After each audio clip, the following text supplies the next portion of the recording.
Hello everyone, આગળના વિડીયોની અંદર આપણે લીલના સામાન્ય લક્ષણો અને એના ઉપયોગો જોયા.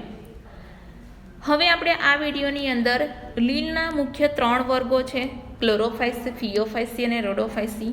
એમાં પહેલો વર્ગ જે છે એ આપણે જોઈશું, જેનું નામ છે ક્લોરોફાયસી. હવે આપણે આ વર્ગો શરૂઆત કરીએ એના પહેલાં હું તમને એ કેવી રીતે તમને યાદ રાખવાના છે એની થોડી હિન્ટ આપી દઉં કે તમારે એના લક્ષણો યાદ રાખવાના છે. પહેલું તો આપણે પહેલું લક્ષણ યાદ રાખીશું, કયું? વસવાટ અથવા તો જે તે લીલનું નિવાસ સ્થાન. ત્યાર પછી આપણે યાદ રાખીશું સામાન્ય નામ, જે તે લીલનું સામાન્ય નામ, એમાં રહેલા રંજક દ્રવ્યોને આધારે યાદ રાખવાનું છે, સામાન્ય નામ. ત્યાર પછી તમારે યાદ રાખવાનું છે મુખ્ય રંજક દ્રવ્યો, કે જે તે લીલનો કલર જુદો જુદો હોય છે તેમાં રહેલા રંજક દ્રવ્યોને લીધે એ યાદ રાખવાનું છે. ત્યાર પછી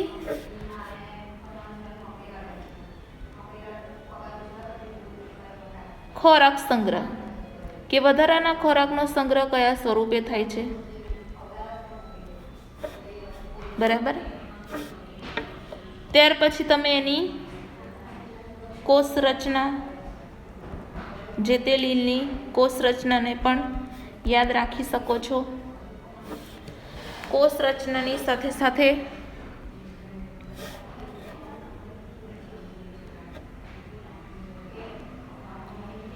ઉપયોગ પણ લખી શકો, બરાબર. અને ત્યાર પછી છેલ્લો પોઈન્ટ આવશે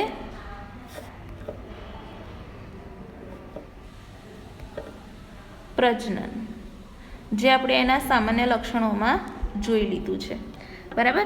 તો તમે આવી રીતે પોઈન્ટ યાદ રાખશો, પોઈન્ટ વાઇઝ તમે એને સમજશો તો તમને વધારે સરળતા રહેશે. ચાલો આપણે જોઈએ પહેલો વર્ગ, જેનું નામ છે ક્લોરોફાયસી. ક્લોરોફાયસીના સભ્યોને સામાન્ય રીતે લીલી અથવા તો હરિત લીલ કહેવામાં આવે છે. જુઓ તો સામાન્ય નામ અહીંયા આવ્યું, લીલી લીલ અથવા તો હરિત લીલ. તેમનો વનસ્પતિ દેહ એટલે કે લીલી લીલ, હરિત લીલ એ સામાન્ય નામમાં લખવાનું. હવે આવશે એની કોષ રચના. તો વનસ્પતિ દેહ કેવો હોય છે? એક કોષીય, એક જ કોષની હોય છે. વસાહતી કે તંતુમય હોઈ શકે છે. તો વસાહતી એટલે શું, તંતુમય એટલે શું, એ તમને ખબર જ છે, રાઈટ. આપણે જોયું હતું લીલના સામાન્ય લક્ષણો ભણ્યા ત્યારે આપણે જોયું હતું કે વસાહતી એટલે શું અને તંતુમય એટલે શું. વસાહતી એટલે જૂથમાં વસે છે અને તંતુમય એટલે છૂટી છવાઈ વસે છે. ત્યાર પછી મુખ્ય રંજક દ્રવ્ય પોઈન્ટ જોયો આપણે. તો મુખ્ય રંજક દ્રવ્યોમાં તમારે યાદ રાખવાનું ક્લોરોફિલ એ અને ક્લોરોફિલ બી જેવા રંજક દ્રવ્યો આવેલા હોય છે. ઘાસ જેવા લીલા દેખાય છે ક્લોરોફિલ એ અને બીને લીધે. રંજક દ્રવ્યો સ્પષ્ટપણે હરિતકણોમાં આવેલા હોય છે, તમને બધાને ખબર છે. અને ક્લોરોફાયસી વર્ગની જે લીલ છે એમનામાં આવેલા હરિતકણો જુદો જુદો આકાર ધરાવે છે, જે આપણને આપેલું છે કે હરિતકણો બીંબ આકાર, તકતી જેવા, જાલાકાર, કપ આકાર, કુંતલાકાર, પટ્ટી આકાર વગેરે હોઈ શકે છે, રાઈટ. બીજું કે હરિતકણમાં સ્થિત પ્રોભૂજકો કહેવાતા એક કે વધુ સંગ્રાહક ભાગો ધરાવે છે. એટલે શું? તો કે ખોરાક સંગ્રહ સ્વરૂપે હરિતકણની અંદર નાના નાના સ્પોટ આવેલા હોય છે, નાના નાના ટપકા સ્વરૂપે એક રચના આવેલી હોય છે, જેને શું કહ્યું છે? પ્રોભૂજકો. તો આ પ્રોભૂજકો વિશે તમારે સમજવાનું. પ્રોભૂજકો એટલે શું? વધારાના ખોરાક સંગ્રહ સ્વરૂપે જે રચના આવેલી છે તે. અને અહીંયા વધારાના ખોરાક સંગ્રહ સ્વરૂપે શું આવેલું છે? સ્ટાર્ચ. તો અહીંયા તમારે ખોરાક સંગ્રહના પોઈન્ટમાં લખવાનું કે પ્રોભૂજકો પ્રોટીન ઉપરાંત સ્ટાર્ચ પણ હોય છે વધારાના ખોરાક સંગ્રહ સ્વરૂપે. સાથે સાથે કેટલીક લીલ તૈલી બિંદુના સ્વરૂપમાં ખોરાક સંગ્રહ કરે છે. ત્યાર પછી આપણે કોષ દિવાલની વાત કરીએ તો કોષ દિવાલ સામાન્ય રીતે જે પ્રમાણે સેલ્યુલોઝની હોય છે એ પ્રમાણે જ હોય છે કોષ દિવાલ. તો તમને અહીંયા પોઈન્ટ આપેલા છે, એની ઉપર આપણે હાઇલાઇટ કરીએ કે પહેલું તો શું આપેલું છે? સામાન્ય નામ, બરાબર, જેને આપણે બ્લુ કલરથી દર્શાવીશું. ત્યાર પછી વનસ્પતિ દેહ એટલે કે કોષ રચના. ત્યાર પછી રંજક દ્રવ્યો. રંજક દ્રવ્યનું બધું આવી ગયું. ત્યાર પછી ખોરાક સંગ્રહ, બરાબર. ત્યાર પછી શું જોયું આપણે? કોષ દિવાલ. હવે આવશે પ્રજનન. તો આ જે બ્લુ કલરમાં રાઉન્ડ કર્યું છે એ શું દર્શાવે છે? જુદા જુદા પોઈન્ટ્સ. હવે આપણે ક્લોરોફાઇસીના પ્રજનનની વાત કરીએ તો તમે એને ચાર્ટ સ્વરૂપે પણ લખી શકો છો. જેવી રીતે મેં તમને લીલના સામાન્ય લક્ષણોમાં સમજાવ્યું હતું કે પ્રજનન મુખ્યત્વે 2 પ્રકારે કરે છે, અલિંગી અને લિંગી પ્રજનન કરે છે. ઇવન વાનસ્પતિક પ્રજનન પણ કરે છે. તો તમે 3 પ્રકારે લખી શકો છો. વાનસ્પતિક પ્રજનન એ અવખંડન દ્વારા કરે છે. વાનસ્પતિક પ્રજનન. અલિંગી પ્રજનન જે છે એ બીજાણુઓ દ્વારા કરે છે. એમાં ચલ બીજાણુ ધમનીમાં ઉદ્ભવતા કશાધારી ચલ બીજાણુઓ દ્વારા અલિંગી પ્રજનન થાય છે, બરાબર. અને લિંગી પ્રજનન એ લિંગી કોષોના પ્રકાર અને નિર્માણ દ્વારા થાય છે. એટલે કે લિંગી પ્રજનનમાં સમજન્યુક, વિષમજન્યુક કે અંડજન્યુક પ્રકારે હોઈ શકે છે, રાઈટ. તો પ્રજનનમાં તમે ચાર્ટ બનાવી શકો છો. વાનસ્પતિક પ્રજનન, અલિંગી પ્રજનન અને લિંગી પ્રજનન. વાનસ્પતિક પ્રજનનની નીચે લખવાનું અવખંડન, એટલે કે જ્યારે પણ લીલના કોઈ ભાગો તૂટી જાય છે ત્યારે ખૂટતા ભાગો પોતાની જાતે નિર્માણ કરવાની ક્ષમતા ધરાવતું જે પ્રજનન છે એને કહેવાય અવખંડન. અલિંગી પ્રજનન એટલે કે કોઈ પણ એક જ પિતૃકોષ દ્વારા જે પ્રજનન દ્વારા સંતતિ સર્જાય છે એને કહેવાય અલિંગી પ્રજનન, જે બીજાણુઓ દ્વારા થાય છે. એમાં પણ એ બીજાણુઓ કશા ધરાવતા હોય છે, એટલા માટે એમાં કહ્યું છે કશાધારી ચલ બીજાણુઓ દ્વારા અલિંગી પ્રજનન. અને લિંગી પ્રજનન તો 3 પ્રકારે થાય છે, સમજન્યુક, વિષમજન્યુક અને અંડજન્યુક સ્વરૂપે થાય છે. અને ત્યાર પછી એક ટોપિક આપણે અહીંયા લખવાનો રહી ગયો છે, ઉદાહરણ, કે જે તે વર્ગની લીલના ઉદાહરણ જુદા જુદા હોય છે. તો અહીંયા પણ તમને ઉદાહરણ આપેલા છે, બરાબર. ક્લેમિડોમોનાસ, વોલ્વોક્સ, યુલોથ્રિક્સ, સ્પાયરોગાયરા, કહરા. આ બધી જે લીલ છે એ કેવી લીલ છે? લીલી લીલ છે. આ લીલ કેવી છે? આ બધી લીલ લીલી લીલ છે. તો આ થઈ ગયું ક્લોરોફાઇસી. સમજ પડી બધાને, રાઈટ. ત્યાર પછી આવશે ફિઓફાઇસી. ફિઓફાઇસી પણ ક્લોરોફાઇસીની જેમ મેં તમને સમજાવ્યું, વસવાટ, સામાન્ય નામ, રંજક દ્રવ્યો, ખોરાક સંગ્રહ, કોષ રચના, કોષ દિવાલ, ઉપયોગ, પ્રજનન, ઉદાહરણ. એવી રીતે જ તમારે યાદ રાખવાની છે. તો પહેલાં આપણે જોઈએ સામાન્ય નામ. બદામી કે કથ્થાઈ લીલ કહેવામાં આવે છે. પ્રાથમિક રીતે નિવાસસ્થાન, દરિયાઈ નિવાસસ્થાન, કદ અને સ્વરૂપમાં વિવિધતા ધરાવે છે, બરાબર. શાખિત, તંતુમય સ્વરૂપ કેટલીક લીલ ધરાવે છે, એક્ટોકાર્પસ, અને મોટાભાગની દરિયાઈ લીલ છે.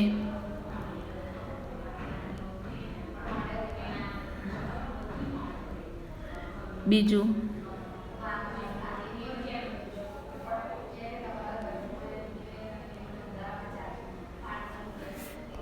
કે અમુક જે લીલ છે એ 100 મીટર જેટલી સપાટીની ઊંચાઈની પરાકાષ્ઠાએ પહોંચી શકે છે. એટલે કે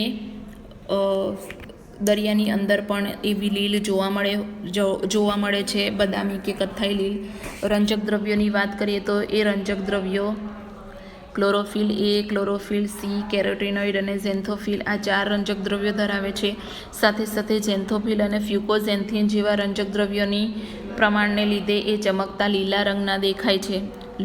ચમકતા લીલાથી બદામી રંગના દેખાય છે. ખોરાક સંગ્રહની વાત કરીએ તો એ કાર્બોદિત સ્વરૂપે ખોરાક સંગ્રહ કરે છે, જેમાં લેમિનારિન અને મેનિટોલ સ્વરૂપ છે કાર્બોદિતનું.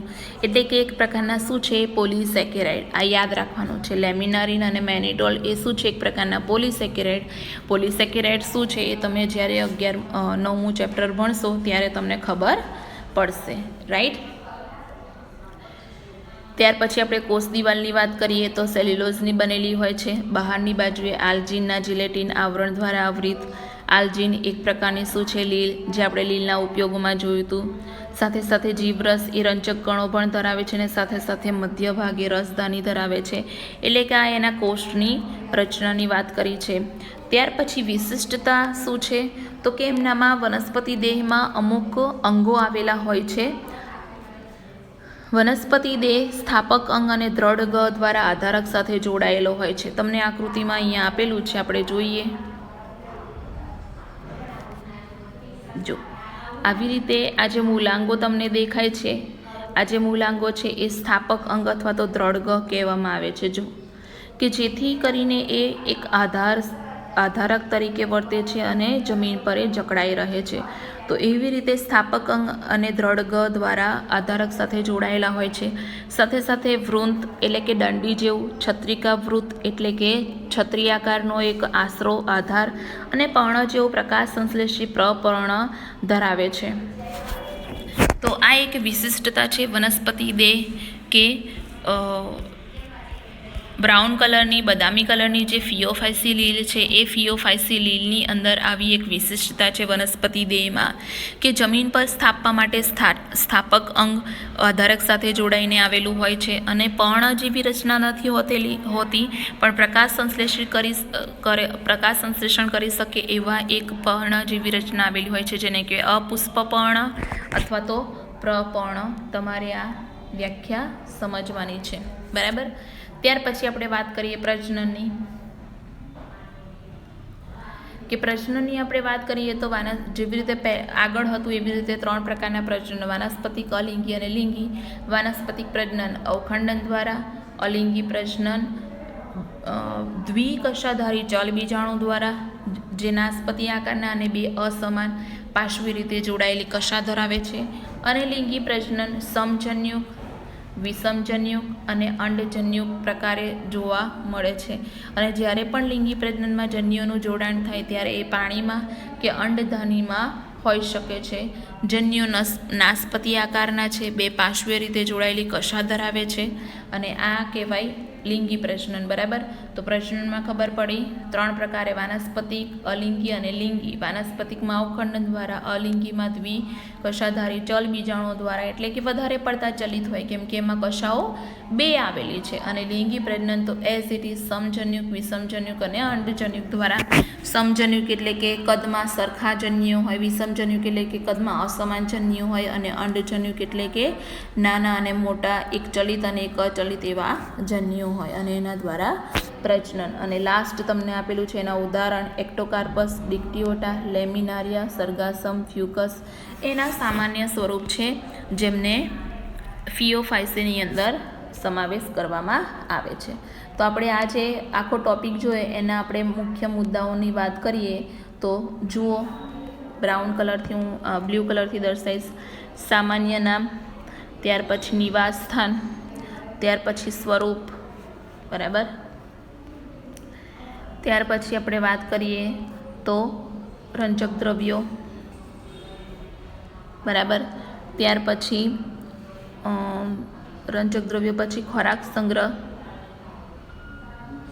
બરાબર. ત્યાર પછી કોષ દિવાલ, ત્યાર પછી વનસ્પતિ દેહ અને ત્યાર પછી પ્રજનન, બરાબર. અને છેલ્લું છે ઉદાહરણ.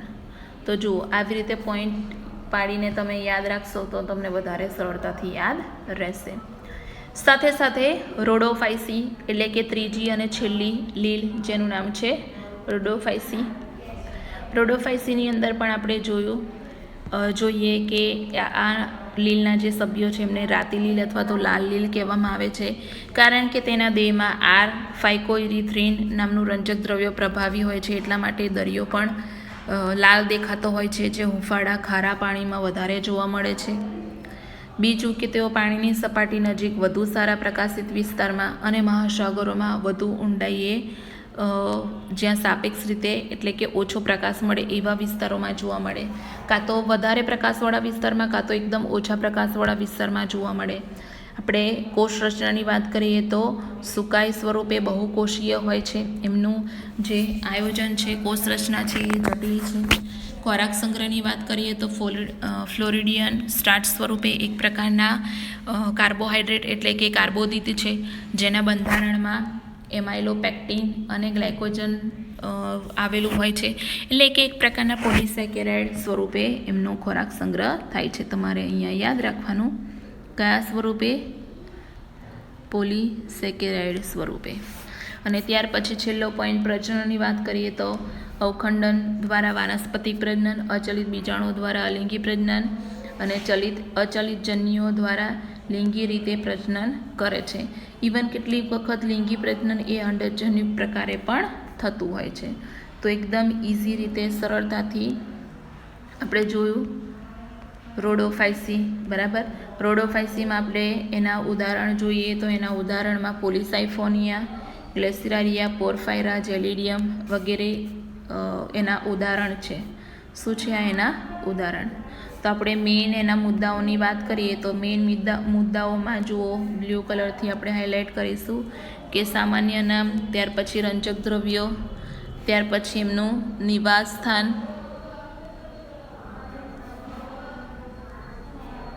બરાબર. ત્યાર પછી ખોરાક સંગ્રહ, ત્યાર પછી આયોજન અને ત્યાર પછી પ્રજનન અને છેલ્લું છે એના ઉદાહરણ. તો છે ને એકદમ ઇઝી, રાઈટ. અહીંયા લિંગી પ્રજનન અંડજન્યુ પ્રકારે જ થાય છે, રાઈટ. સમજન્યુ અને વિષમજન્યુ દ્વારા નથી થતું. અને મેં જે તમને સમજાવ્યું છે એ તમને અહીંયા ચાર્ટ શું કહેવાય કોઠાની અંદર દર્શાવેલું છે. જુઓ, ક્લોરોફાઇસીનું સામાન્ય નામ લીલી લીલ, ફિયોફાઇસીનું બદામી લીલ, રોડોફાઇસીનું રાતી લીલ, ક્લોરોફાઇસીમાં રંજક દ્રવ્ય એ અને બી, ફિયોફાઇસીમાં એ અને સી અને ફ્યુકોઝેન્થિન અને રોડોફાઇસીમાં ક્લોરોફિલ એ, ડી અને ફાઇકોઇરિથ્રિન. ક્લોરોફાઇસીમાં ખોરાક સંગ્રહ સ્ટાર્ચ, ફિયોફાઇસીમાં મેનિટોલ અને રેમિનારિયા અને રોડોફાઇસીમાં ફ્લોરિડિયન સ્ટાર્ચ. આપણે જોયું ક્લોરોફાઇસીમાં કોષ દિવાલ સેલ્યુલોઝની બનેલી, ફિયોફાઇસીમાં સેલ્યુલોઝ અને આલ્જીનની બનેલી અને રોડોફાઇસીમાં સેલ્યુલોઝ, પેક્ટિન અને પોલિસલ્ફેટ એસ્ટરની બનેલી, બરાબર. ક્લોરોફાઇસીમાં કશાની સંખ્યા 2, 8 સમાન અગ્રસ્ત આગળની બાજુ આવેલી, ફિયોફાઇસીમાં 2 અસમાન અને રોડોફાઇસીમાં ગેરહાજર. અને નિવાસ સ્થાન પણ તમને આપેલું છે, ઓલમોસ્ટ બધાનું સેમ છે. તો આ રીતે તમે લીલના વર્ગોને વર્ગીકૃત કરી શકો. તો આપણે 3 વર્ગો જોયા લીલના, ક્લોરોફાઇસી, ફિયોફાઇસી અને રોડોફાઇસી.